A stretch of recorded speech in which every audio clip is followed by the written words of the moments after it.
Michael King is a journalism student at UNT who, along with a handful of fellow students, was able to travel to the southernmost border of Texas to find and report stories of the people and experiences of McAllen, Texas.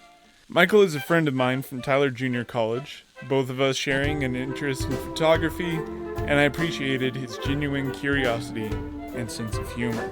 In this episode, we discuss his experiences on the trip, how he got into bird watching, and also the stories from the fellow students and residents of McAllen, Texas. I hope you will join me as we go and meet Michael King.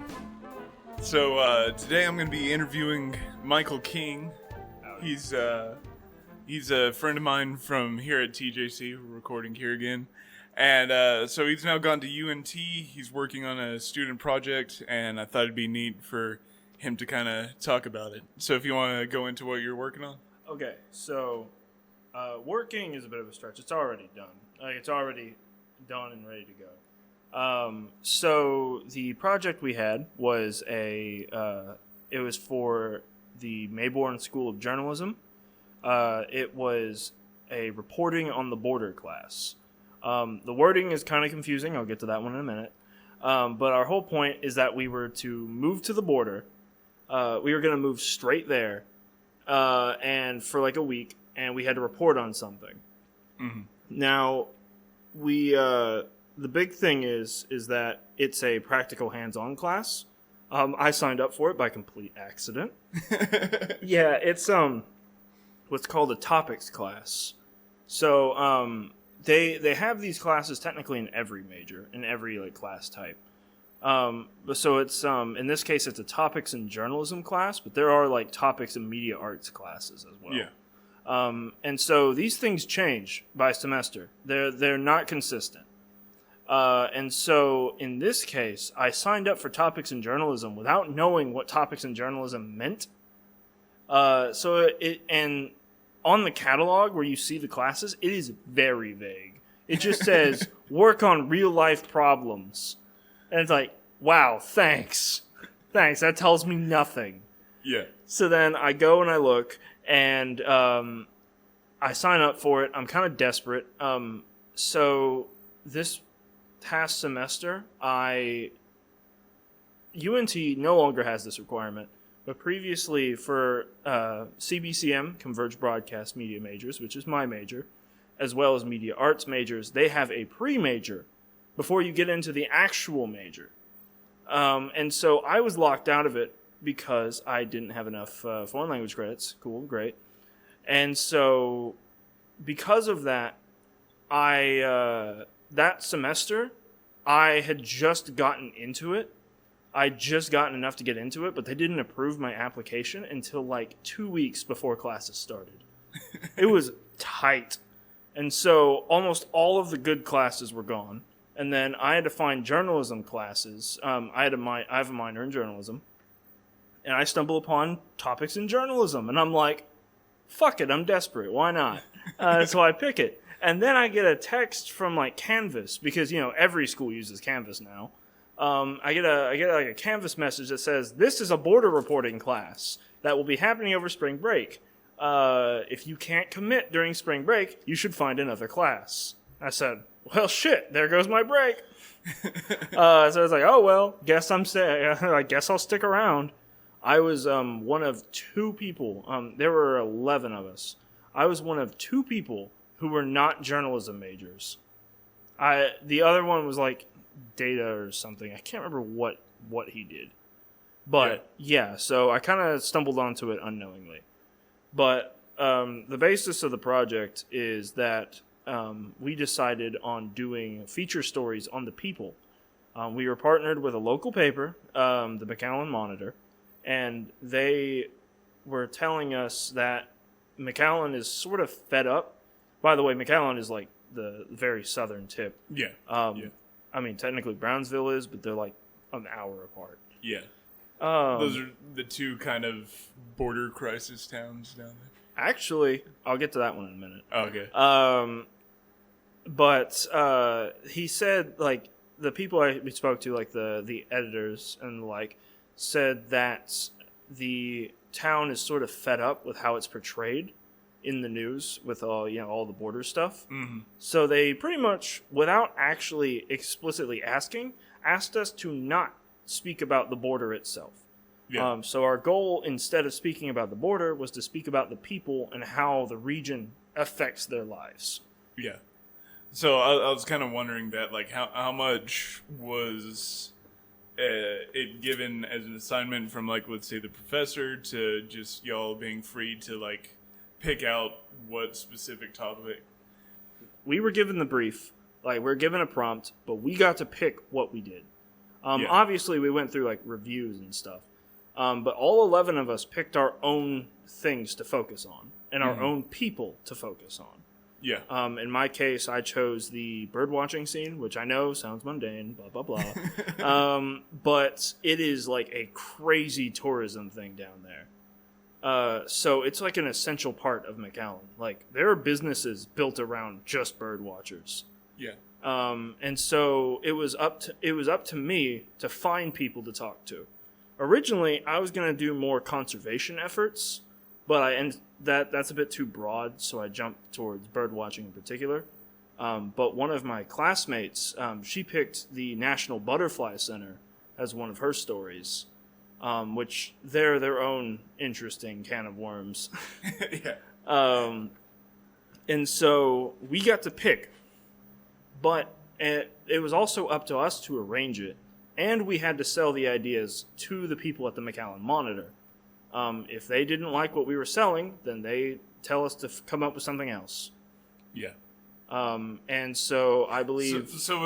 So it itself wasn't just for your class. This was also for the newspaper? Like, they would publish potentially. It? They said they'd go through and potentially publish it. Yeah.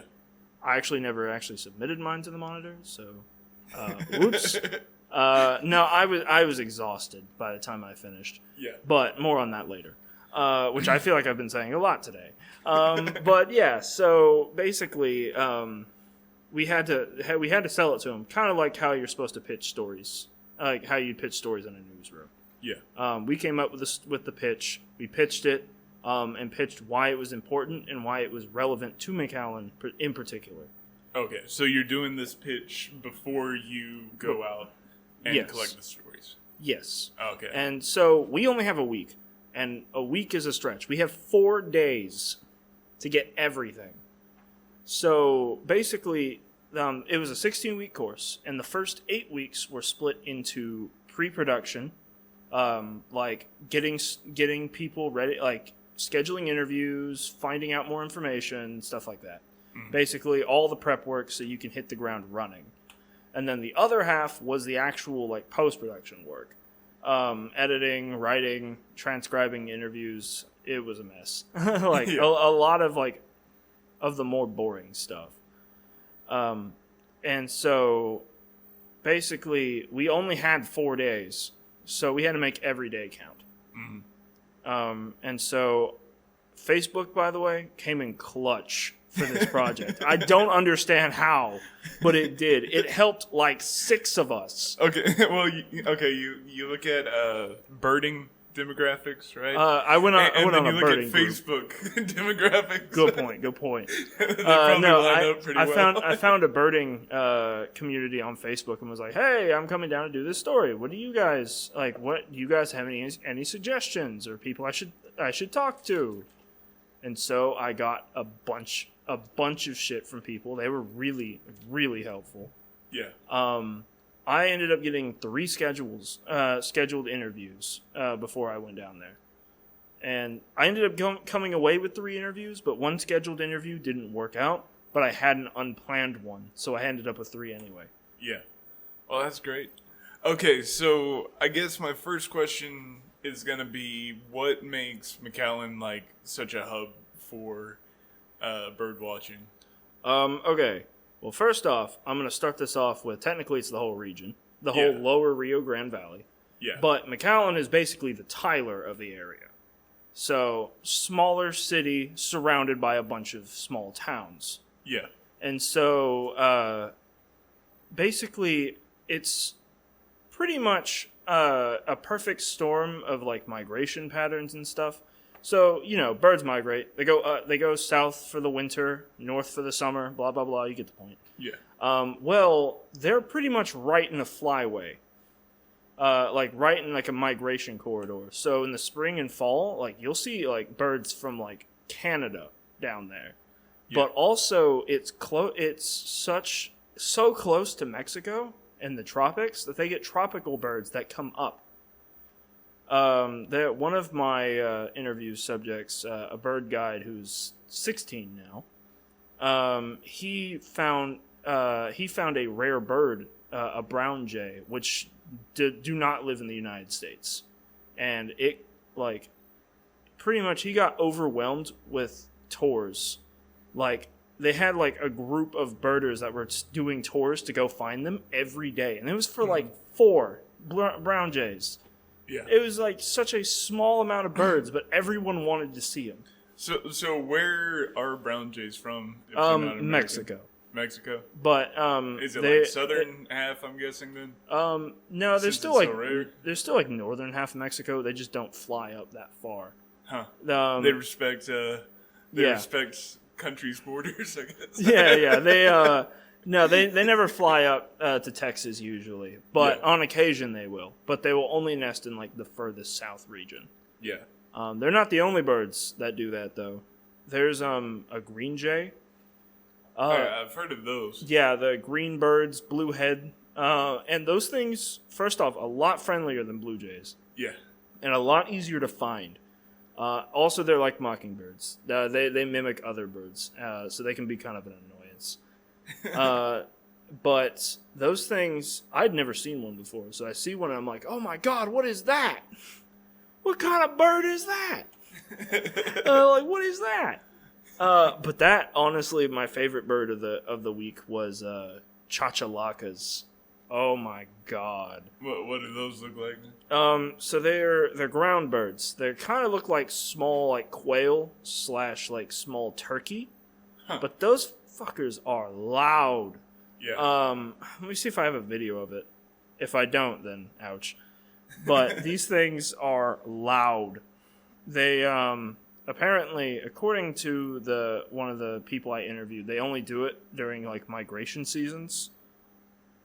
But those things, like, they're noisy. Quite possibly some of the loudest birds I've ever seen. So, while we're on the topic of this, because I do want to go into, like, some other projects. I'll find it later. That were going on. But how did you personally get started in, like, bird watching? Because I know you were a fan of it beforehand. Yeah, but I wasn't super into it. Yeah. Winter Storm Uri, 2021 Snowmageddon. Everything's frozen over. No one knows what the fuck else to do. My house was lucky. We had power and water the whole time. Our water, like, varied in, like, pressure, but we still had consistent water the entire week. Well, I don't know what the fuck else to do. But my mom gets out, like, she's like, oh, the poor birds. So she gets, like, she already had, like, a bag of birdseed, like 2 to 3 bags. She dumps, like, a whole bag on this, like, you ever see the paper plates that are, like, ginormous? They're, like, this big. I guess. Yeah, so. she made, like, I call it a Thanksgiving plate. They set up, like, on this giant, like, paper Thanksgiving plate and set it on the back porch and was like, birds are hungry. And so we basically had every bird in the neighborhood. Yeah. Like, they were all showing up. And so I was sitting there and I was trying to figure, like, as I had nothing better to do, I was pretty much just sat right outside. Or, like, I was sat, well, not outside. My back door is a sliding glass door. Yeah. So I just sat down in the room with the back door. It was shut, but I cleaned it so I could see through it. Yeah. So I could take pictures of the birds while they're eating without freezing. And so it was definitely counting a lot more of the birds that I'm like, hey, I've never seen that one before. What the hell is that thing? Yeah. So did that kind of fascination carry on until you went down to McAllen? Or was it just kind of on a whim? More or less. I was like, this is cool. But I never really got, like, super into it. I'd do it if I had it. But then McAllen is when it really got big because that's when I saw how other people did it. Yeah. And that's when I started seeing like more of the fancy birds, and I was like, "Wow, this is neat as shit." I was like, "This is awesome." So if you weren't like particularly into it before, like what made it where you decided like this is what I'm going to concentrate while I'm down here? Well, it's because I'm trying to get into documentary work. Mm-hmm. I've always had a fascination with like nature docs. Those have always been some of my favorites. Yeah. And so I was reading up. I was looking around in the area, and I noticed the environment. They said that they have like a unique forest biome in that area that's nowhere else in the world. Yeah. So I was thinking, wow, like that would make a really good conservation story. And then I realized it was way too broad, and it covered way too much of an area that I would not have been able to cover. Because I was thinking as far to the east as South Padre Island, which is like off the coast of Texas. So that's like an hour. But at that time I didn't know how much room we were allowed to have. Yeah. I didn't know if where exactly. I knew we were in McAllen, but I didn't know where we were based the whole time. Yeah.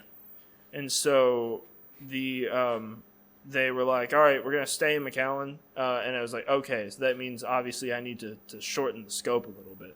Yeah. But me and another classmate, the one with the Butterfly Center, started working together. We weren't exactly partners because we were still doing our own projects, but we sort of partnered up at times because we were usually heading to the same place. Yeah. Yeah. Which I do have to make a note of her stuff too. I went along with her for a bit. Yeah. And so that Butterfly Center has been through a lot. It was the Butterfly Center had to close because it got harassed by QAnon. Really? Yeah. So basically, was it one of the pedophile? Yep. Yeah, more or less. That's like their calling card at this point. But so what happened was when we first heard about it, I found out that there were certain areas where they couldn't build the border wall, like state parks. The Butterfly Center was another one, where they could not build a wall because of legal agreements because wildlife corridor. Yeah, but apparently, people were trying to anyway. They were trying to bulldoze trees on their property to build the border wall, and so they were confronted by the people at the park. Who the president, like the head of the park, is very vocal. Like she's very vocal about like her conservation efforts and like how opposed she is to the border wall, which is a sentiment shared by a lot of bird watchers in the area, because of like ecological reasons. And so because of that, some person at QAnon. I say it like it's like a company building. It's like they have like a staff headquarters. Brought to you by QAnon. It's just some 8chan guy.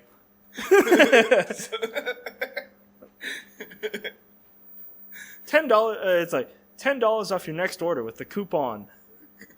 I don't know, Pizzagate. But yeah, so basically, they caught wind of them trying to be like anti-border because this was during the Trump administration. And so they were like, well, obviously the reason they don't want to build the border is because they're actually housing a child sex trafficking ring. And so people were showing up.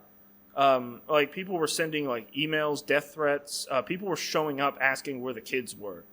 And it all culminated in... You know, that usually works with sex trafficking. Yeah, exactly. Just coming up and being like, hey, where are you hiding? Swiper, no swiping. Oh, man. But yeah, so apparently, they don't know... It got to the point where they have a tortoise named Spike. His enclosure caught fire, and they still to this day can't rule out whether or not it was foul play. Huh. Because they don't know what could have lit it. Yeah. So because of that, they had to shut down. Well, the pedophile tortoises, man. Mm-hmm. Dang. They were hiding the children in the tortoise. Where do you think he's got that big shelf? They were out there. I also believe they were airlifting the children with the butterflies. they were like tying them to the butterflies and sending them off. It's 1,000 more pieces of twine. It's like a real up moment. Yeah. It's like at the floating house. But yeah, no. So they shut down for a bit and then they reopened. Yeah. But you can definitely, like, even I was able to tell. You can definitely tell they increased their security. You can't get in the building without someone inside, like, opening the door for you. They have like a Ring doorbell. Like they like the lobby area is like completely locked off, and the attendant's supposed to let you in. Yeah. And also they have apparently Border Patrol has been getting real, like, borderline harassing them. First off, they have helicopters going like 24/7. Like, I live over by the hospital, and even I hear the helicopter less than I did one day at a state park down there. Yeah. It was crazy, and like they almost, like, I interviewed someone at the Butterfly Center, and they almost landed right outside. That was very annoying because I was in the middle of an interview. I was like, hey, like, come on, man. I'm just trying to interview. Like, a super background noise. Yeah. But apparently they fly so low that they damage the trees. Or, like, they can. Yeah. And Border Patrol has come onto the property. They're allowed to do so legally. But apparently have been trying to spook people off the property. So much so they had to print like a fact sheet, like an FAQ, where it's like, here's what to respond if a Border Patrol agent tells you this. And it was like, it was insane. And like, I don't have the paper anymore. One of my classmates does. But it was frankly nuts. But anyhow, that tangent aside, that was technically not my project, but I overlapped with them a lot. Yeah. So we'll get back, and I kind of do want to get back to more of other people's projects and kind of what they were about. Right. But I can give you a brief overview of all of them if you like. Yeah, we'll do that later. But I kind of want to know more, like, what was your experience with the birding community? How did that go? Their like kindness and helpfulness frankly stunned me. I'm from Texas, so obviously, you know, the whole "hey y'all, howdy neighbor" thing, like the southern hospitality thing, like, I'm familiar with. But these guys took it to a whole other level.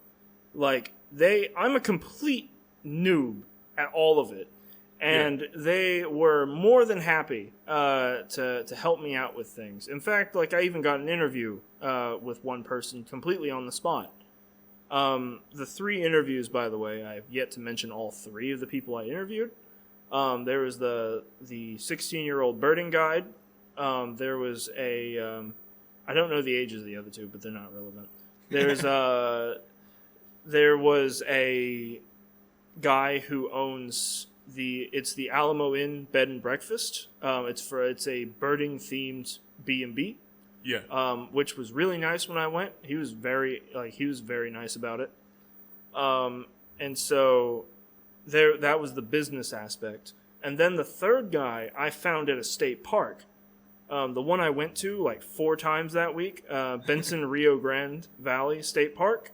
Yeah. Had a hawk watching thing that was daily because it was migration. So they were watching for it was like a raptor count, which includes, you know, like vultures and stuff. And so, by the way, one day I went there, the count was like 400. Really? It was like, dang, I didn't even see most of them. What the hell are you guys seeing? The guy was one of the volunteer leads of the raptor count.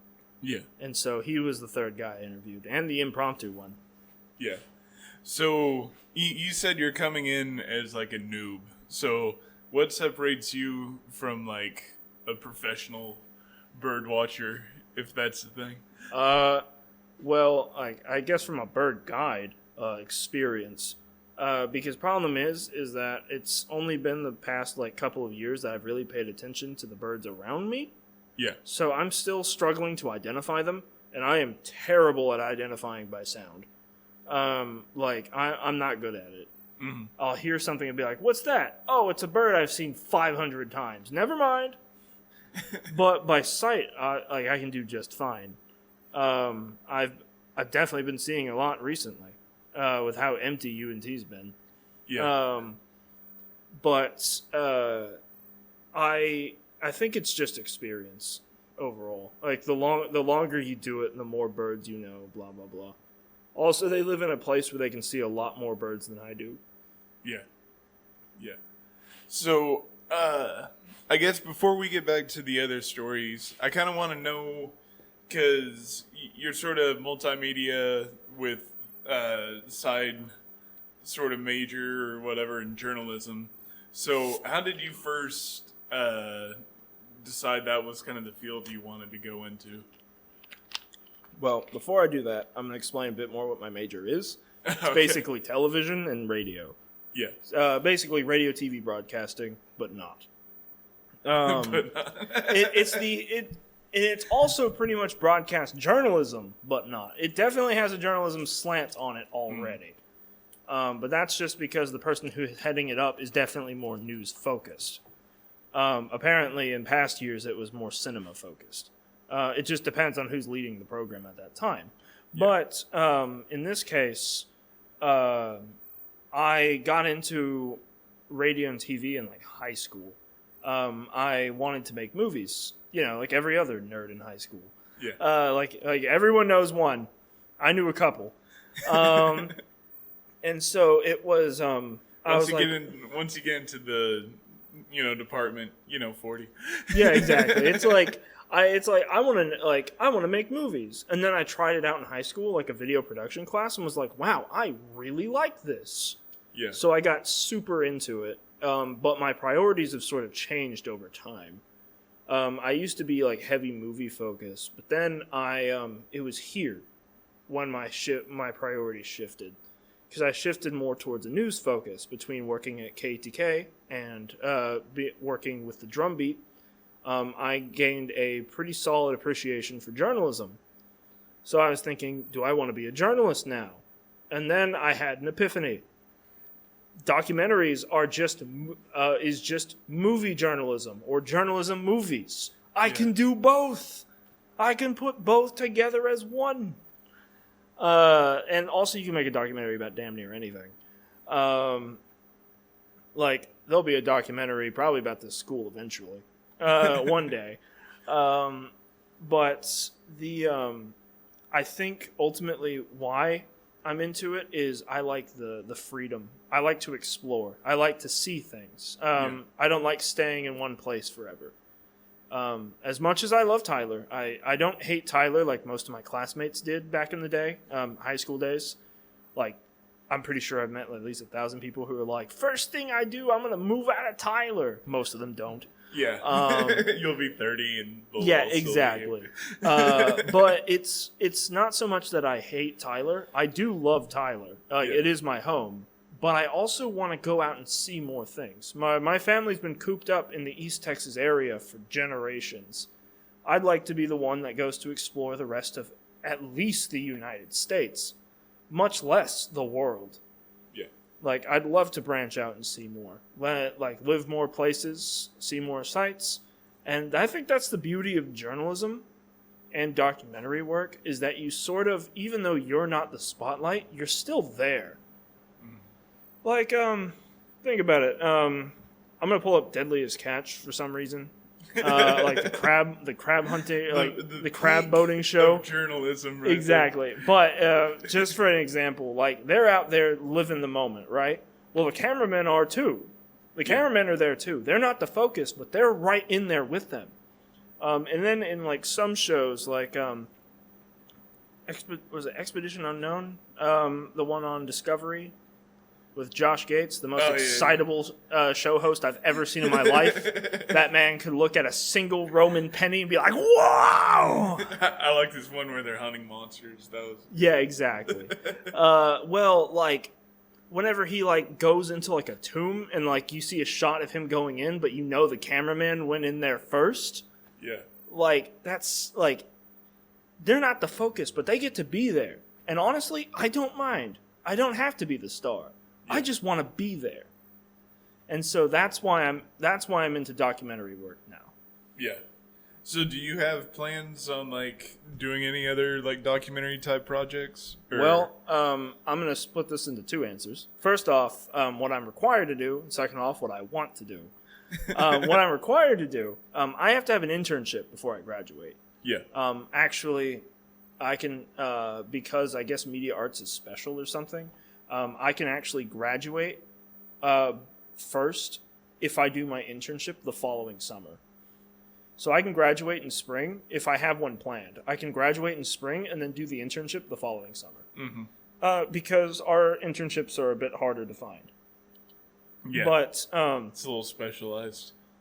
I spoke to a faculty advisor about finding an internship. I didn't even know I had a faculty advisor. And she was wondering how I never talked to her before. I was like, I just got in the major. I don't even know entirely who you are. I was like, I know who you were, but it's like I knew who she was, but I didn't know what she did, if that makes sense. But she basically has to approve all internships. But she's telling me to aim big. She said, National Geographic, go for it. Like, do your research, find documentary internship with like documentary companies or like maybe news like rooms, and like we'll meet back in July, and then you can tell me what you found. Yeah. And so I'm in the process of doing that right now. My strategies, I'm going through my favorite documentaries and looking up the production companies and seeing if they have open positions. Yeah. Well, it was the guy who made like Grizzly Man and Happy People. I'm trying to think what else. To go find the Grizzly Man guy. Yeah, I think he's like German or something. He's got a very distinct voice. I originally I watched the documentary Our Planet on Netflix, and I was like, oh, that sounds cool, but it's because it's like nature documentaries, but they have internships, but they're based in the UK. I was like, okay. Not that I'm not opposed to trying new things, but that's a bit far. I was like, I don't know if I could pull that one off. Yeah, I was gonna say. But is it a paid internship? Preferably. I don't think it ultimately matters, but generally the consensus is go for the paid ones. Yeah. But it does matter. Originally, I spoke to the money does matter. I spoke about the internships with the faculty advisor because I was going to see if my job counted as one, and she basically hit me with the response of, "Why do you want to waste your internship on doing PR?" Yeah. And I was like, "Good point, actually. I was just doing it in case if I'm desperate." And she's like, she'll do that if it's like desperation, but in reality, she's like, no, I'd rather encourage students to go and find a dedicated internship that would actually help them. Yeah. So it's. I feel like that's the thing is so much of this, as well as like music and stuff, is about who you know, what work you can show, more even so than like, oh, I have a degree. I gotta say, you had a rhyme going there for a minute. Yeah. It's like, yeah. Honestly, I hear the debate a lot, especially because I'm the only one in my family who's pursuing a bachelor's at the moment. Yeah. And I will probably have been the third in my extended family to have gotten a bachelor's. And so the thing I heard, I've heard a lot of people think college is a waste, and I don't necessarily disagree. I'm kind of in the middle. Yeah. It's what you make of it. I don't think it really is, because here's the thing, like, you can go through the media program here at TJC, right? You can put in the minimum amount of work, and you can get a degree, right? If you actually like what you're doing, if you actually put in the effort, if you try to do your very best, that's when it's worth it, because you're getting all that information and stuff. That's... and with UNT, that's the reason I picked UNT of all schools. It was either that, SFA, and I can't afford UT Austin, so not that one. So it's SFA or UNT. Those are the two I'm allowed to, that I'm able to pick. Because UT Tyler sure shit doesn't offer any media arts programs. Yeah. SFAs I've heard is getting better, but my reasoning is, if I'm picking a school, I might as well pick one that will teach me something. I heard glowing recommendations of UNT from professors, my coworkers, my old coworkers, and like even other people in my family who knew people who went to UNT. So I heard so many good things. So I just had to give it a shot. Yeah. But with the thing also with college, I don't think it's a waste of time per se, and that's more of because you're learning something, so I don't think it's a waste of time. Even if you don't use it. The thing is, like, college is strange because you are paying for a job, right? Yeah. And what you produce and what you do is the value that you get out of it there. So I think it is worth it if you are willing to put in that effort and stuff. I think, like, the fields we're in and, like, my brother is in with, like, music production, right? It's going to matter more what we produce during that time. If you're gaining that knowledge and stuff and producing stuff. Like, honestly, like, if all I have to show from my class is putting in the minimum amount of work, I'm not going to be able to take it and do other things. I think also, like, because actual experience is valuable, right?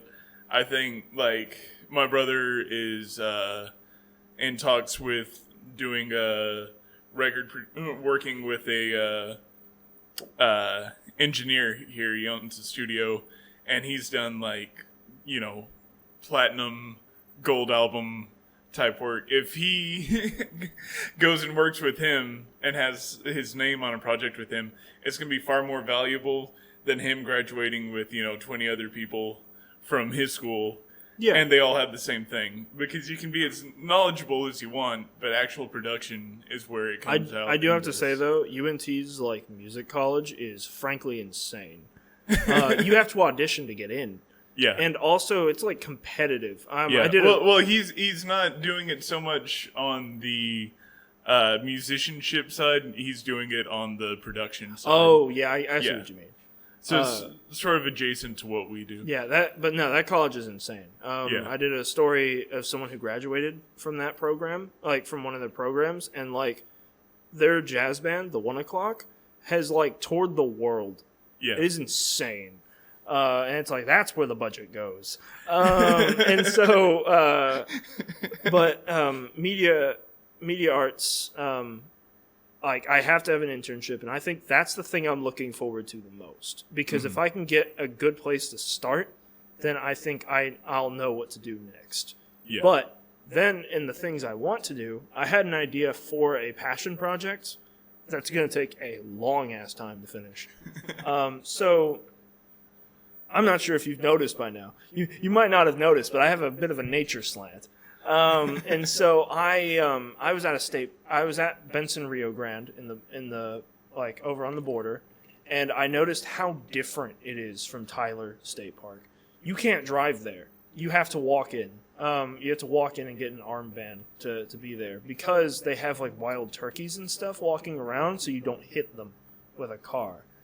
And it's just how different the environments were, and it got me thinking, how many state parks does Texas have? The answer to that is about somewhere 88, 89. Mm-hmm. I say 88 because one of them just closed, but that one's still in the air. Still up in the air. That's an eminent domain problem. I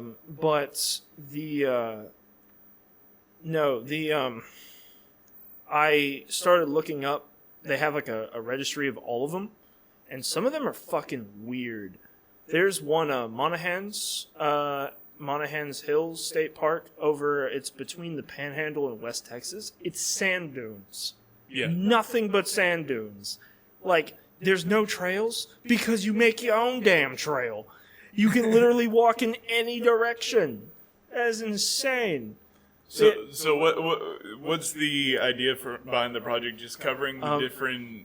I want to see what makes each one unique. Yeah. As well as highlight certain individual challenges they face. Like, say, for instance, Benson Rio Grande being so close to the border. Obviously, that must have its own set of challenges, being pretty much one of the other areas that cannot have a border wall put through it. Yeah. The border wall runs right next to it on both sides. So having to, and like dealing with the amount of border patrol, like they have cameras, like trail cameras and stuff set up all over the property, stuff like that. Having to deal with that. And then there's Fairfield Lake State Park. Actually, no, it's just Fairfield State Park. That's the one that just closed. So that whole one is basically, it was owned by a separate person, or by a separate company who sold it off to a real estate developer. They were leasing it out to the state park. Oh, okay. And so the developer is going to tear it down and build up a gated resort. Yeah. And so people are not happy about it. I looked at the Google Maps, like, But I mean, reviews. even then, you can make your story about the drama of that. Yeah, exactly. Between the two. That's And if I'm not able to go to it, I can at least find the people who worked on it. Yeah. Like I can try and find the people who worked on it, and people who do have experience with that park. Yeah.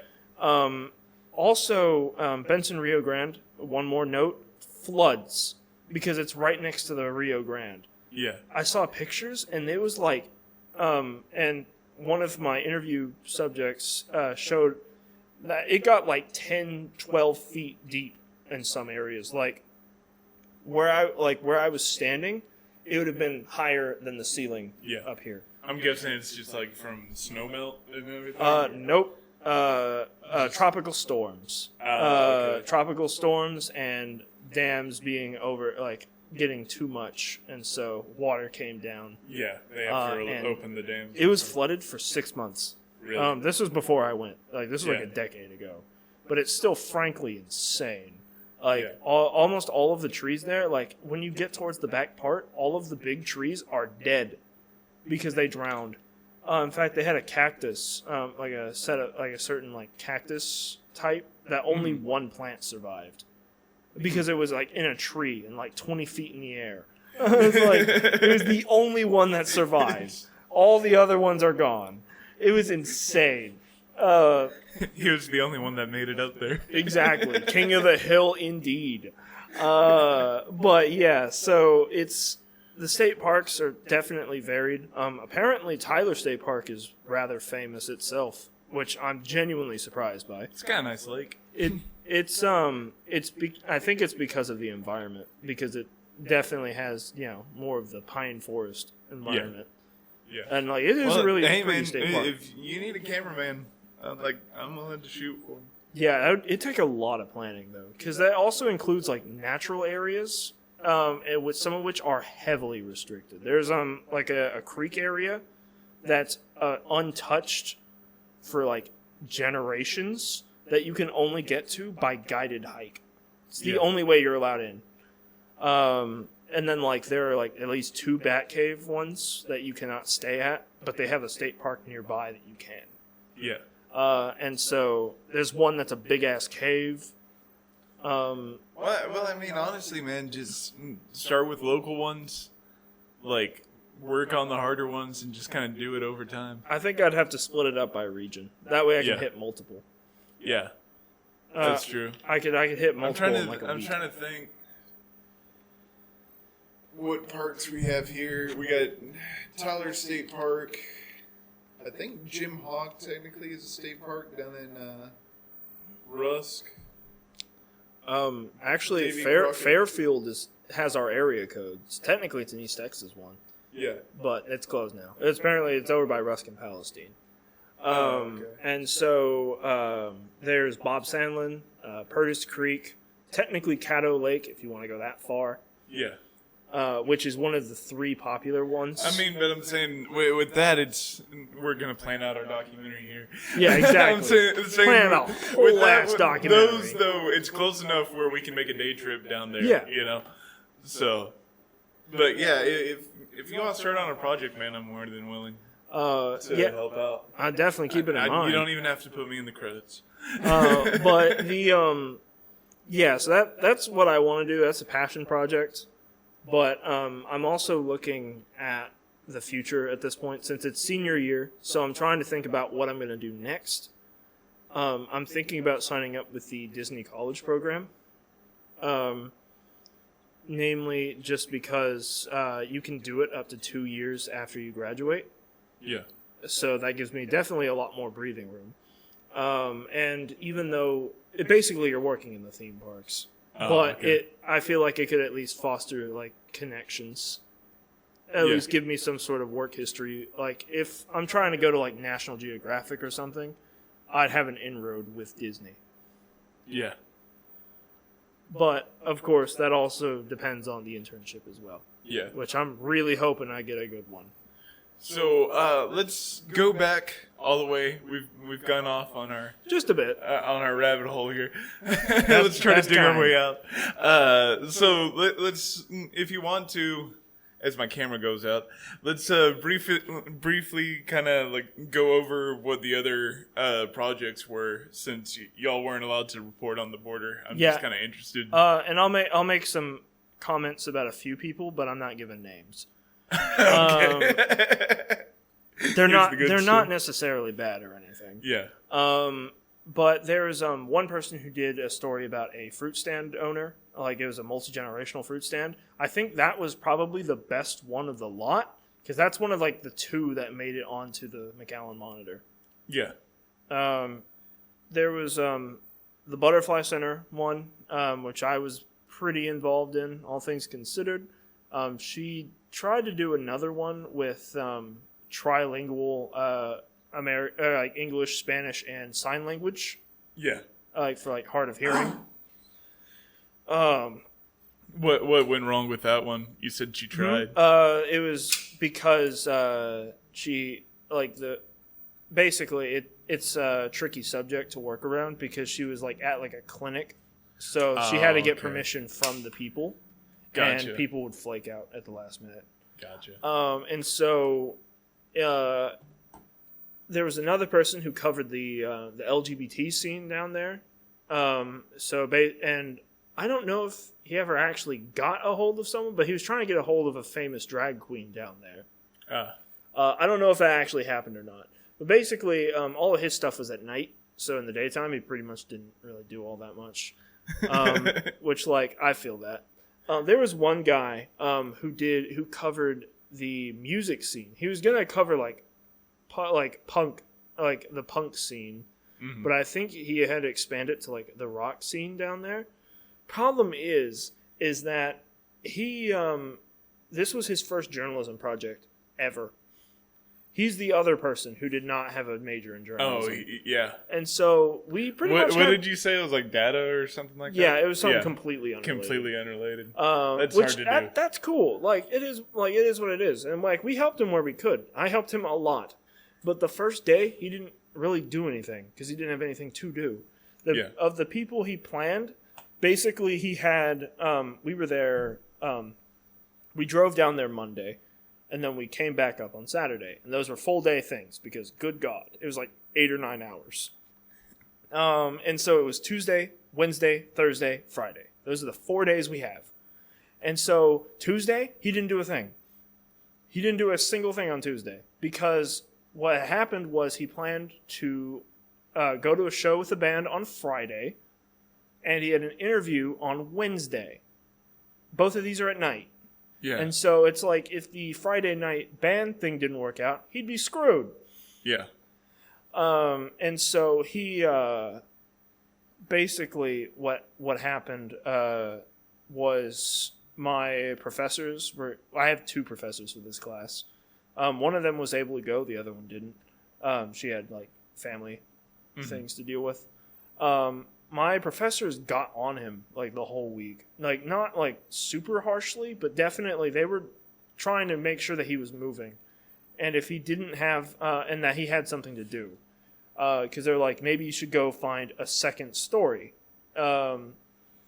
Because it's like, yeah, you want to cover the music scene, but if you don't have enough and you wait until the very end and it doesn't work out, then you don't have anything and you're failing this class. Also, like, because I know you said there's time restraints in the beginning, so if that's on a Friday night, does he have Saturday and Sunday to write the story, or how is that going to work out? No, actually writing the stuff is after we get back.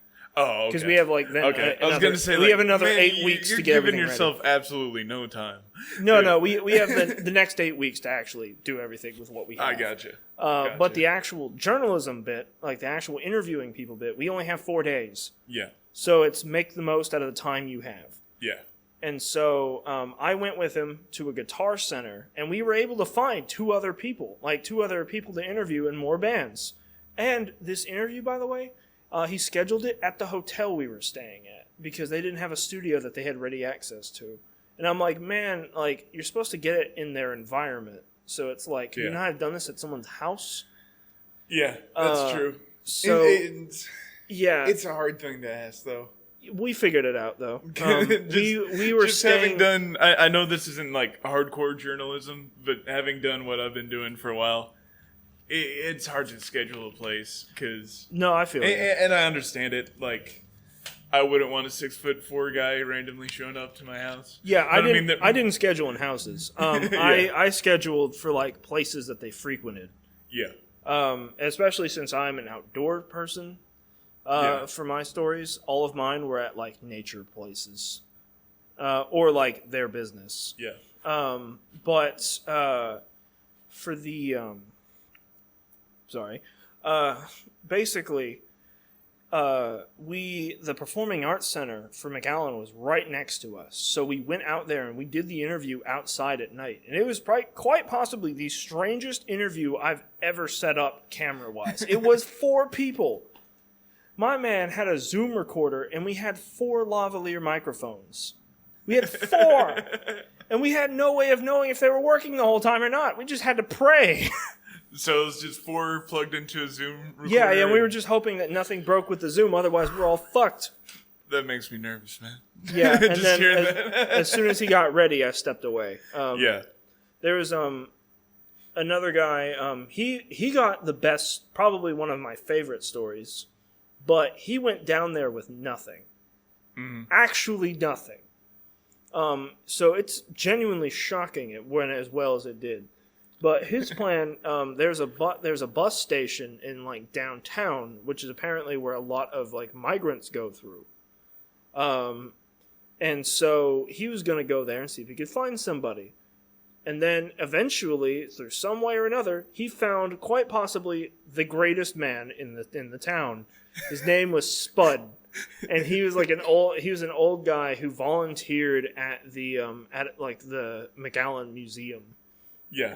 And so apparently, and he talked about his passion project, which was basically compiling a yellow pages of everyone who's ever lived in the town, which is frankly insane, but like good on him. Yeah.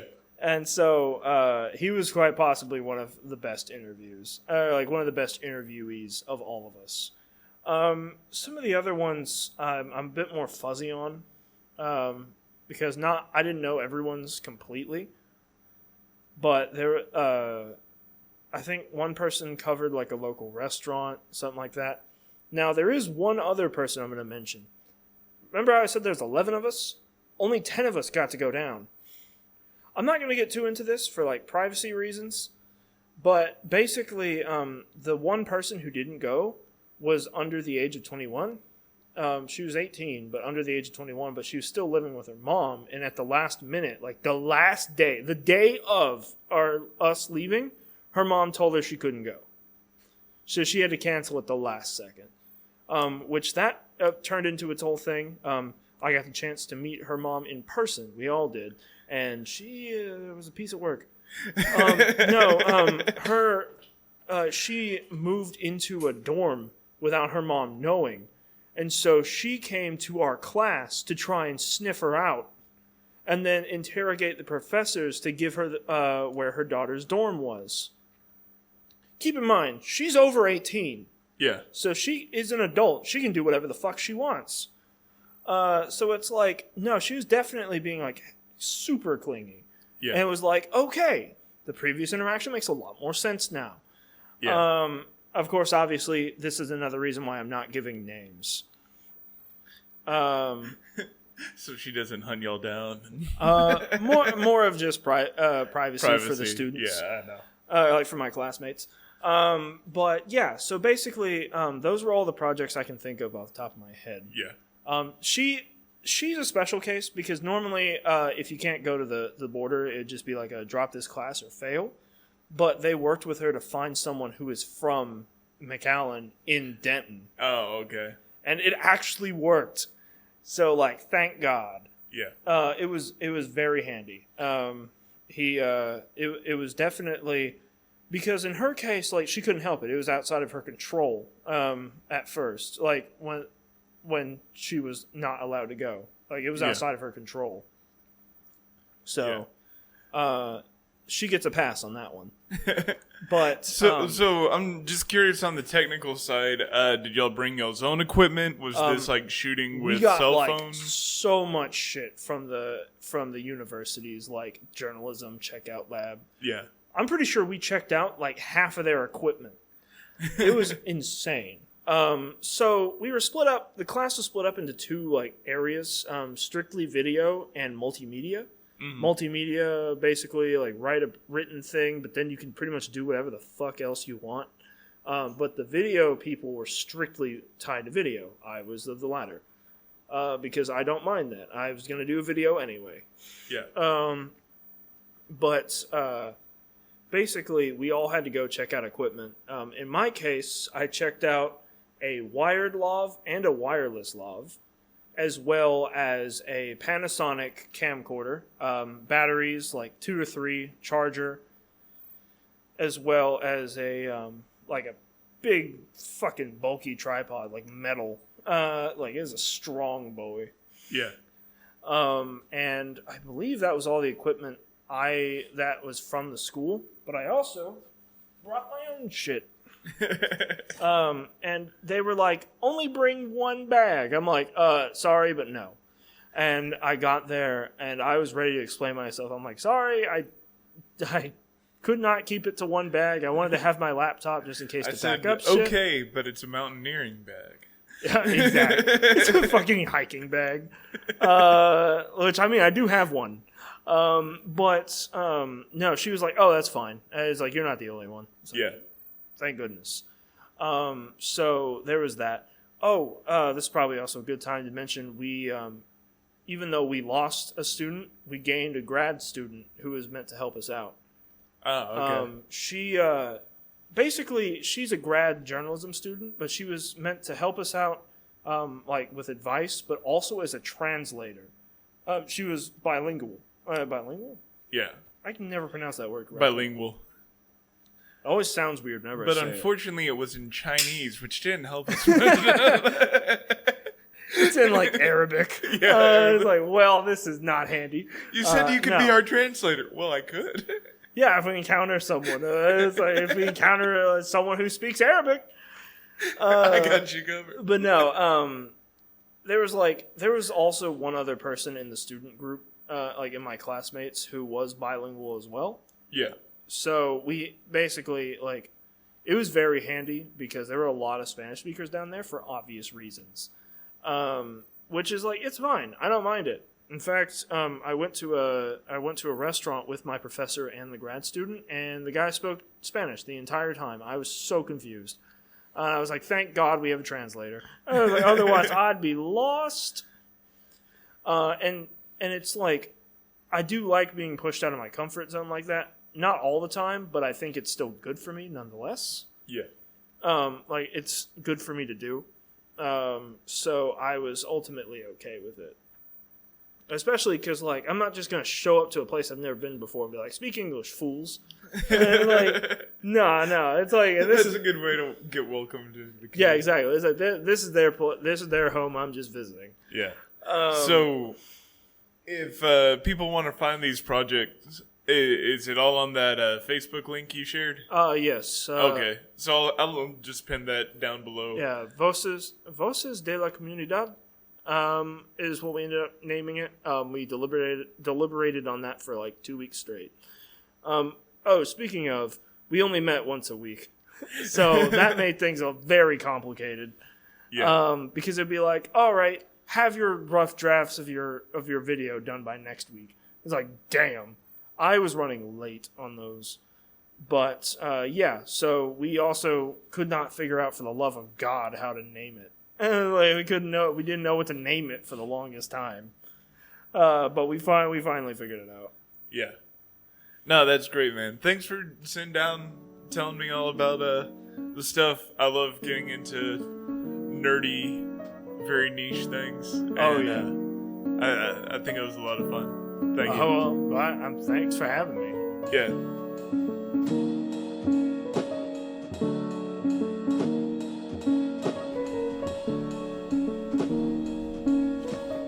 Oh, hi. You actually made it to the end. Not many people do that. I guess you enjoyed it.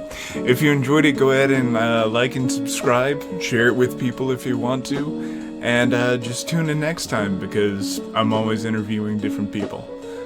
Thanks a lot. Have a good one.